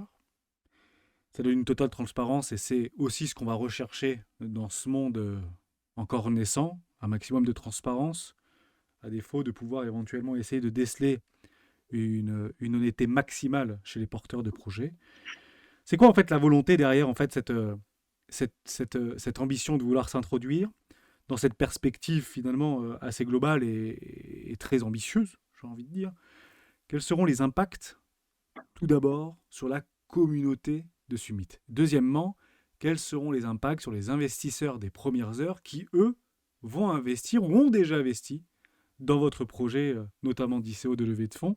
Parce que je le rappelle de façon extrêmement simple et limpide, quand on fait une ICO et quand on investit dans des tokens, quelle que soit l'utilité du token ou la gouvernance du token, on décroche une partie de l'actif de l'entreprise pour le mettre à disposition d'une communauté, ce qui est complètement différent d'une introduction en bourse où là, on met le capital social, donc l'intégralité de la colonne vertébrale, si vous voulez, de l'entreprise, directement au flottant, à la destination de potentiellement investisseurs et spéculateurs dans un second temps. Donc, comme on comprend bien que ce n'est pas du tout la même chose, que c'est deux directions et deux chemins, même si profondément liés dans un sens comme dans l'autre, ça ne concerne pas du tout potentiellement les mêmes personnes, c'est pas du tout et ça ne concerne pas du tout les mêmes enjeux. Et est-ce que l'un ne va pas être délaissé par rapport à l'autre? Comment vous avez réfléchi à ça, puisque cette éventualité, voire cette volonté, est clairement exposée? Yes, alors ça, c'est une question très très pertinente. Effectivement, donc nous, on cache pas cette ambition. Donc, on verra comment elle se développe évidemment au fil du temps. On la met dans un horizon de temps assez éloigné pour pouvoir quand même se concentrer à court terme sur ce qu'on est en train de développer. Après, ce qu'il ne faut pas aussi oublier d'introduction en bourse, c'est qu'on ne perd pas forcément le contrôle. Donc, lorsqu'on s'introduit en bourse, on n'a pas forcément 100% des actions qui sont au flottant. Donc, au flottant, ça veut dire les actions qui sont introduites en bourse et qui sont donc disponibles pour des investisseurs lambda à l'achat. Je donne un exemple très simple, ça arrive assez régulièrement. Une société, voilà, qui détient 100% des actions, par exemple, je dis n'importe quoi, il y a deux actionnaires qui ont 50-50, c'est juste un exemple. Ils s'introduisent en bourse sur des marchés secondaires. Ils donnent 20% ou 30% des parts. Donc finalement, il y a 30% des parts qui est au flottant et en échange de ça, on a une capitalisation de 20 millions de dollars sur un marché. Donc, ce qui veut dire qu'encore, les deux fondateurs, actionnaires, dirigeants, ce qu'on veut, ils ont 70%. Voilà, donc c'est du 70-30 et il y a 30% qui est au flottant et donc ils ont toujours, d'une certaine manière, le contrôle. Donc, Ça dépend évidemment de combien on veut lever de fonds et pourquoi on veut lever ces fonds. Donc, lorsqu'on s'introduit en bourse, c'est pour une accélération encore de la croissance. Donc là, on va déjà voir comment on accélère sur les 3, 4, 5 ans à venir par rapport à tout ce dont on a discuté ce soir. Et après, on pourra voir à partir de combien de fonds on veut aussi, combien de fonds on veut lever pour encore accélérer la croissance, puisqu'on ne saura pas à ce moment-là quelle est la valorisation. Et ce ne sera pas la même chose si on cherche à lever 10 millions, 20 millions, 100 millions ou peut-être 500 millions pour accélérer la croissance. Parce que peut-être qu'à ce moment-là, on pourra, je dis n'importe quoi, lever 500 millions en échange de 50% des actions. C'est possible, on ne sait pas. Voilà, donc évidemment, il y a une question de timing au niveau de ça. Et de toute manière, dans tous les cas, ce sera pour accélérer l'expansion de la démocratisation des services. Ok, Donc après, on peut choisir d'avancer seul ou à plusieurs. Donc, de la même manière, on peut se dire, ah, bah, l'ICO, c'est plus côté communautaire, et l'autre côté, c'est plus côté investisseur institutionnel. Mais on en parlait tout à l'heure par rapport au fait d'avoir le meilleur des deux mondes. Pourquoi finalement choisir en se disant ah non, les ICO, c'est nul parce que machin, machin, machin.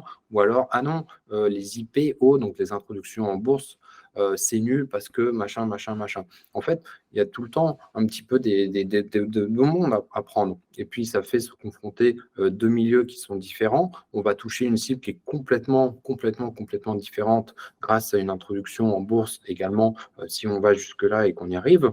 Donc, en fait, on va encore plus permettre finalement à la communauté de grandir, d'avoir de meilleurs deals, un meilleur accompagnement. Et on voit de toute manière la puissance de la communauté. On voit la puissance, que ce soit pour soulever des foules ou pour faire tomber des géants. On l'a vu avec, par exemple, GameStop, il n'y a pas si longtemps que ça, avec la faillite de gros acteurs dans la finance. Après, si on revient plus au niveau communautaire, nous, on a choisi d'avancer à plusieurs. Donc ça, je pense ça, c'est assez clair. Mais au départ, Summit Mining, c'était le choix d'avancer seul, puisque Summit Mining, je l'expliquais tout à l'heure, au départ, on vendait des machines de minage à des investisseurs, donc qui étaient tous mes amis. Donc je leur vendais 2, 3, 5 machines. Et c'est suite à ça qu'on s'est rendu compte qu'en fait, ça devenait problématique, puisque une personne qui avait, par exemple, acheté 2 machines le même jour qu'une autre qui en avait acheté 2, eh ben, elle, on lui donnait des machines qui étaient en panne, parce que, enfin, pas en panne le premier jour, mais au bout d'une semaine, par exemple, elles étaient en panne, alors que l'autre personne qui a acheté le même jour les mêmes machines, ces machines fonctionnent. Et donc, très rapidement, on s'est rendu compte de la problématique que ça posait d'être un petit peu individualiste à ce niveau-là, en termes d'investissement. Et donc, on a décidé de mutualiser les machines de minage. Et donc, on a vu à ce moment-là le pouvoir de la communauté pour pouvoir en plus derrière faire des achats groupés et tout ce qu'il y a. Donc voilà un petit peu la vision qu'on a. Encore une fois, le meilleur des deux mondes, le monde très corporate qui ouvre des portes. On le voit également avec les ETF. On peut se dire oui, mais avec les ETF, machin, oui, mais les ETF permettent derrière la démocratisation.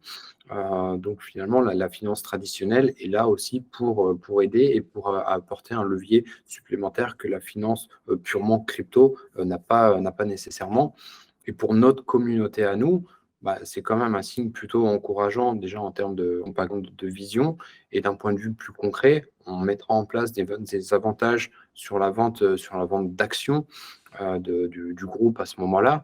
On aura évidemment, là ça coule de source, mais un retour sur investissement, j'imagine, phénoménal si on arrive à aller jusque-là, puisque ça voudra quand même dire qu'il y a un succès extrêmement important de Summit. Donc, qui dit succès de Summit, dit succès aussi des investisseurs et donc du token.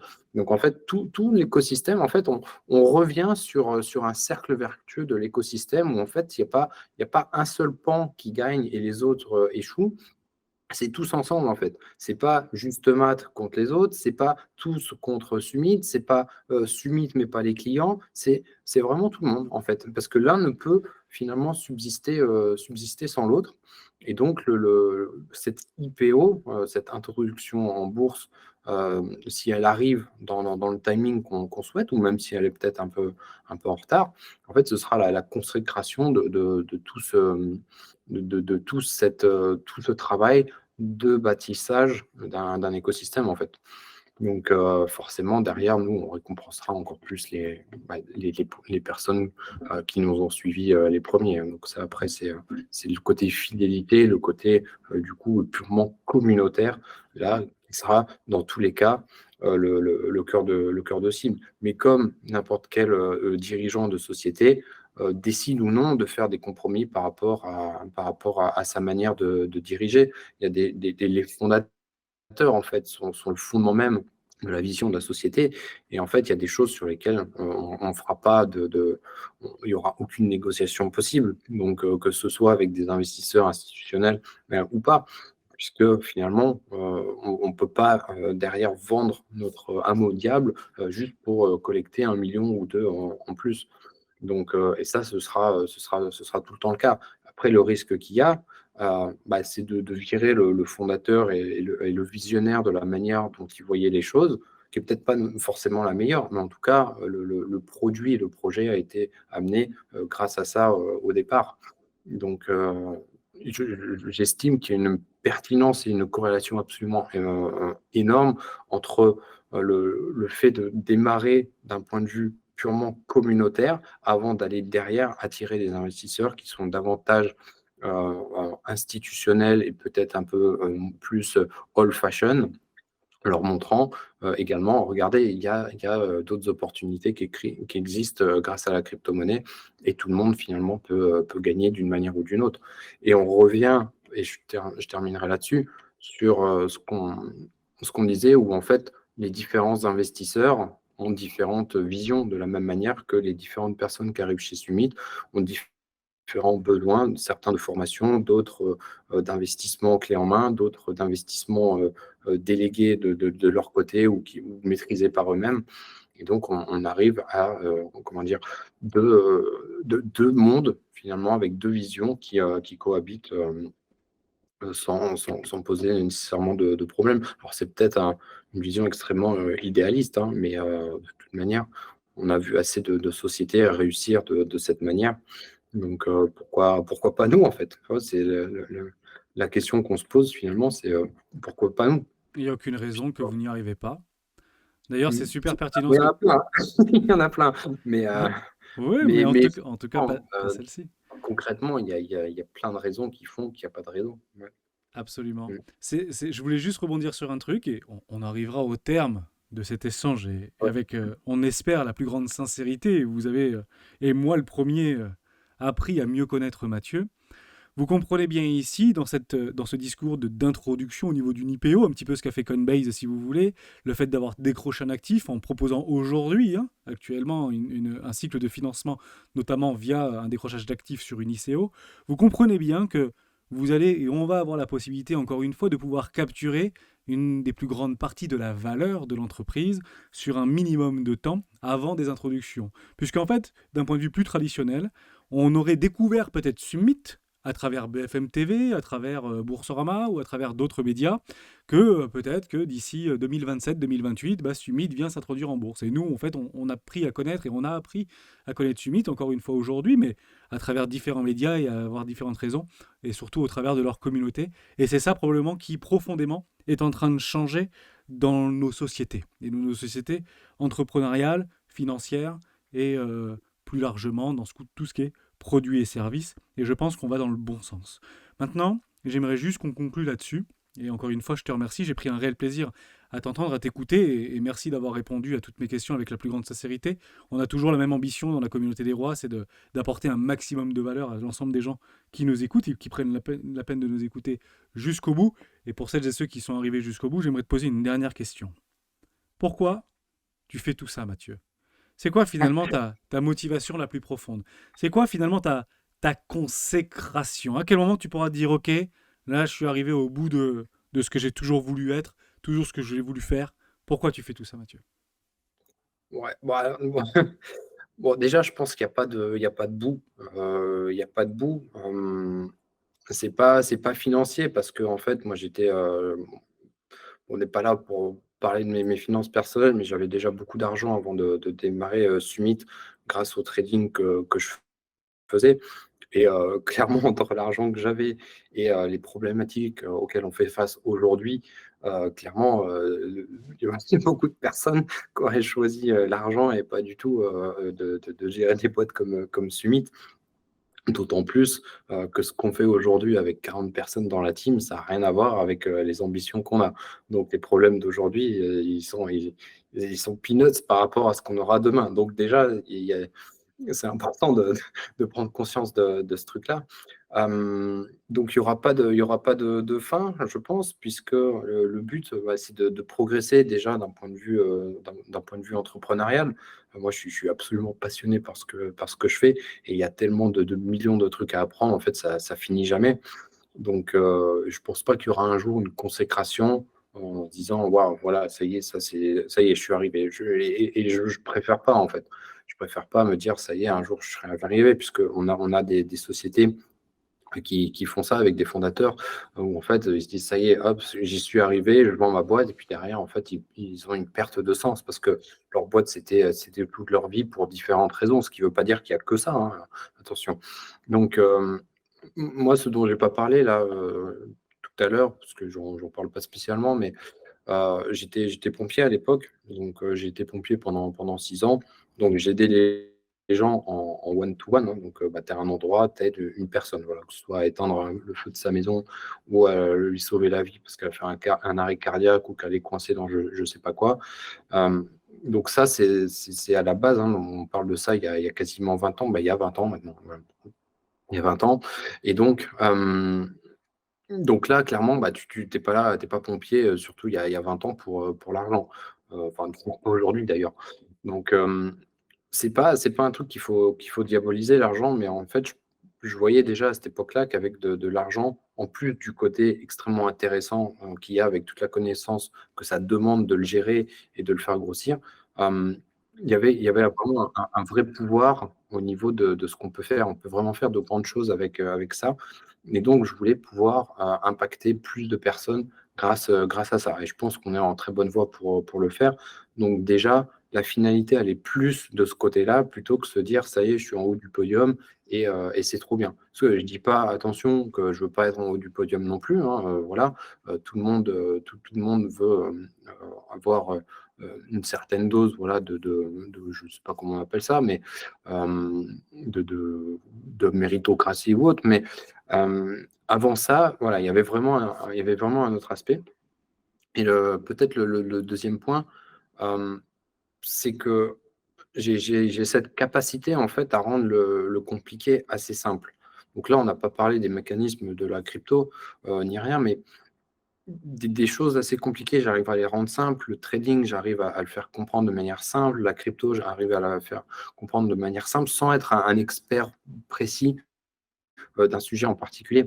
Mais j'arrive à, démocratiser certains aspects et finalement, la crypto, c'est un petit peu ça.